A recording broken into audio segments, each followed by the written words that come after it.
दे रहे हैं तो आपको सेवा नहीं मिला? इंदिरा आवास वगैरह मिला है क्या? नहीं। कौन सी के घर है? फूस के घर है, चल के सबको देखिए। फूस के घर है? अभी भी टट्टी टूटा दे रहा है सरकार। मतलब यहाँ के जनप्रतिनिधि आप पे ध्यान नहीं दे रहे हैं? नहीं मिल रहा है। मुखिया कोई नहीं होने वाली खेती किया जाएगा तो कैसा रहेगा? यहाँ मान लीजिए अलग अलग किस्म का जो है सब्जियाँ बोया जाएगा, जो तो बढ़िया रहेगा। राज लेवल पे भी क्या बढ़िया रहेगा। बढ़िया रहेगा। करते हैं छोटे से निवेदन पर आप लोग एकत्रित हुए हैं। ये हम लोग का लगमा बहियार है जो हेमजापुर पंचायत में आता है, और हम लोग किसानों के बीच में इनकी बातों को सुनने के लिए आए हैं, इनके समस्याओं को सुनने के लिए आए हैं और जनसुराज के बारे में बताने के लिए आए हैं। आप लोग इस बात को जान लीजिए कि गर्मी की जो भीषण मार होता है ये किसान झेलता है, बाढ़ की विभीषिका है जो वो हमारा किसान झेलता है, ठंडी की जो सर्द होता है वो हमारा किसान झेलता है। लेकिन जैसे ही अभी फसल कटने लगा है, अनाज का दाम घटने लगा है, दलाल और अधिकारी माला माल हो गया है, लेकिन पशुपालक और किसान बेहाल हो गया है। यहाँ जितने भी किसान हैं, मैं पत्रकार भाइयों से निवेदन करूंगा कि इनका बयान लीजिएगा। साल के 6 महीने इन लोगों को मजदूरी नहीं मिलती है। पीछे जो मशीन लगा हुआ है जिस पे अभी ये सारे किसान दमाही कर रहे हैं, इन लोग को इस मशीन को ठीक कराने के लिए यहाँ इंजीनियर्स नहीं मिलते हैं। टेक्निकल खेती तो बहुत दूर की बात है। अभी माननीय गृह मंत्री जी अमित शाह जी पटना आए हुए थे, किसानों के हक में बड़े बड़े भाषण दे रहे थे, लेकिन आपका भाषण जो है गृह मंत्री महोदय वो सिर्फ धरातल पर नहीं है, वो आसमान में है, वो 7वें आसमान में है। क्योंकि यहाँ का मजदूर 6-6 महीना बेरोजगार रहता है। बेरोजगारी के डर से वो लोग अपने घर परिवार के बूढ़े बुजुर्गों को छोड़कर कमाने के लिए गुजरात और सूरत चला जाता है। यहाँ इनका परिवार, इनके बूढ़े माँ बाप उपचार के भाव में भटकते रहते हैं। यहाँ किसानों को ब्लैक में यूरिया खरीदना पड़ता है। यहाँ किसानों को बीज खरीद की सारी सरकारों की चीज़ों को पहले से देख रखा है। तो अगर इस चीज़ से निकलना है तो आप लोगों को अब विकल्प के रूप में जनसुराज दिया जा रहा है, और जनसुराज जब आएगा तो आपके घर के युवाओं को 10 से 15 हज़ार रुपये की नौकरी की व्यवस्था की जाएगी।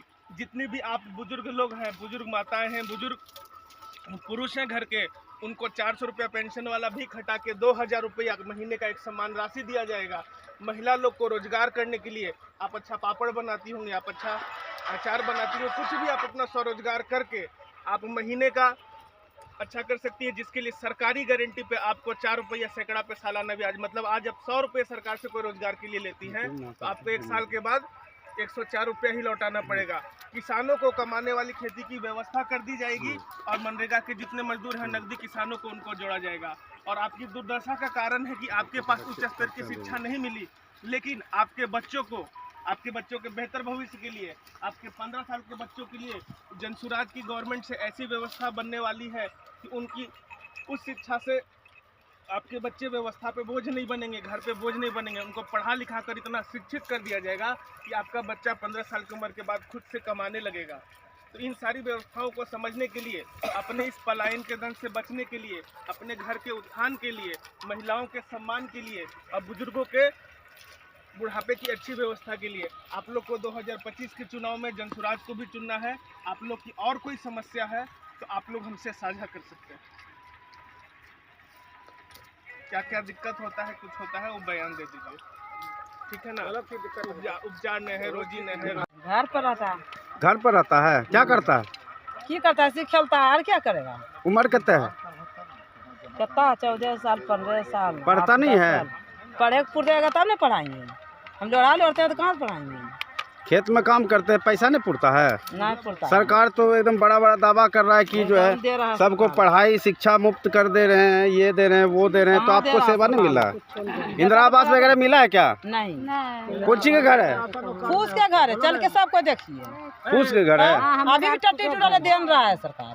मतलब यहाँ के जनप्रतिनिधि आप पे ध्यान नहीं दे रहे हैं? नहीं मिल रहा है। मुखिया कोई नहीं। सुभाष सिंह, क्या प्रॉब्लम, क्या समस्या? प्रॉब्लम है, खेती करते हैं, किसान आदमी है, खाद लेने जाते हैं तो खाद ब्लैक मिलता है, आधार कार्ड भी देते हैं फिर भी ब्लैक करके खाद लेते हैं, नहीं देता है। क्यों? जबरदस्ती कैसे करेंगे उससे? तो क्या बचेगा? कुछ बचता नहीं है, किसान को सब खेते में लग जाता है। अच्छा। तो ये किसानों की दुर्दशा है। और मैं सारे किसान भाइयों को, सारे बिहार वासियों को कहना चाहता हूँ कि आपकी जो अवस्था है आपके मतदान की वजह से है, आपकी जागरूकता की कमी की वजह से है। हाँ, जितना भी यहाँ के बुद्धिजीवी लोग थे उनको ऐसे तंत्र बना दिया गया कि वो लोग पलायन हो चुके हैं। तो हम लोगों को इस पलायन के दंश को भी रोकना है, अपनी बुद्धि शक्ति का पलायन भी रोकना है। आप देख लीजिए कि यहाँ कितने बेरोजगार हैं जो साल में सिर्फ 6 महीना भी उनको मजदूरी नहीं मिल पाती। कितनी महिलाएं हैं, यहाँ कितना श्रम साधन वेस्ट हो रहा है पूरे देश दुनिया का पूरा करने के बावजूद भी। तो भी हमारे बिहार के पास इतनी धन संपदा है कि हम चाहे तो बिहार को बहुत तेज़ी से विकसित कर सकते हैं। इसके लिए हम लोग को एकत्रित होकर नए विकल्प के साथ काम करना होगा और उस विकल्प का नाम है जनसुराज। जनसुराज आएगा तो ज़रूर पहले से बेहतर व्यवस्था बनेगी।